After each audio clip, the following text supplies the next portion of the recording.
crematory did not function. So we were put in the holding barrack to be there till Monday when the crematory will be functioning again.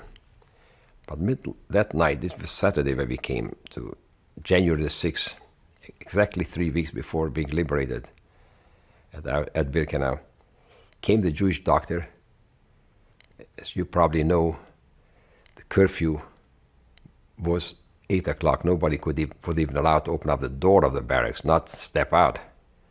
Not anybody allowed in the camp. The searchlights were going on all the time. Here comes the German doctor, the Jewish doctor, and which we found later. I learned that his name was Professor Epstein from Prague, and he calls my name at the door. Come on, I say yes. He says, Stern, at the roll call, which 6 o'clock there was a roll call. You sneak into working commando, don't come back to the barrack. You know, everything had to go in seconds there. There was no time for dilly-dallying around. And I asked, can I tell it to others if they are capable to walk, to go to work? This is what I did. And I ended up in a working commando. And consequently, I was liberated in Auschwitz 3 weeks later. And yeah, I was telling, we arrived, so hope, you know, when we arrived in Auschwitz and went to the working commando, we already knew that things are very shaky here, that something's going to happen. How can we have a chance to survive and not being killed by them? So there were some thought that we should blow up some sentries. Blow up is what? And we should do this and that. But when the Germans moved the first time, we found out that they are not in the sentry, they have disappeared. We have burned down everything possible so that if they should come back, they don't have where to go back. But of course, we did it, but it did not help us. They came back. And at one point, we succeeded to kill a few Germans. I was not involved in that particular group. And of course, it didn't do us any good because they didn't shy away, that they ran away. And so we had a few things that we could do to discourage them, but it didn't matter because in the long run, they won. They were the death marches. And when they came back, they always moved, transported large groups. Until 4 days before our liberation, for 5 days before the liberation, they came back and they said, every Jew, without any exception, get ready for death march. Actually, this is where the word death march came from.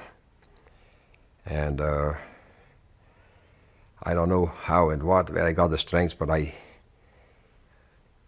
succeeded to remain in the camps. I mean, that simple it was not. When they came back the last time, as we were on those shelves sleeping in the barracks, there was either on sawdust we slept or on straw. They did not ask one of the inmates to move up, to shake up the straw or the sawdust. But German themselves did it, the Gestapo or the SS. And here the high-ranking officers were with strong flashlights in one hand and a pistol in the other hand to be sure that nobody stays on. And it was by the greatest miracle that I survived. There was, every barrack had a little cabin in the front, which was separation, where the Blockältester meant he was the chief of the barrack. And that every such cabin had also a bread box where the bread was supplied, brought in, with a box with a lock, and nobody could get to it. That door and the hinge of the box was already torn off, and I was hiding in that box upside down. Here he comes in to search. He even kicks it, but luckily it gave. I was so skinny. It gave. I could see and I was sure that this is it. This is how I would remain alive. But when they already left, the Germans, about an hour they left, there was no sign of Germans. I wanted to go back to the barracks. But the Poles and the Ukrainians, who were not taken on the death march, they wouldn't let me in. So I was hiding out in the heap of dead bodies, because in the last week, when the crematorium didn't function at all, the bodies were just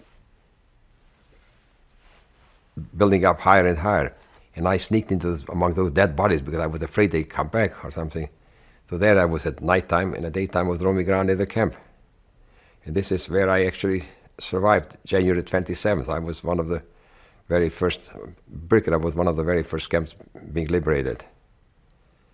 This was my survival chance.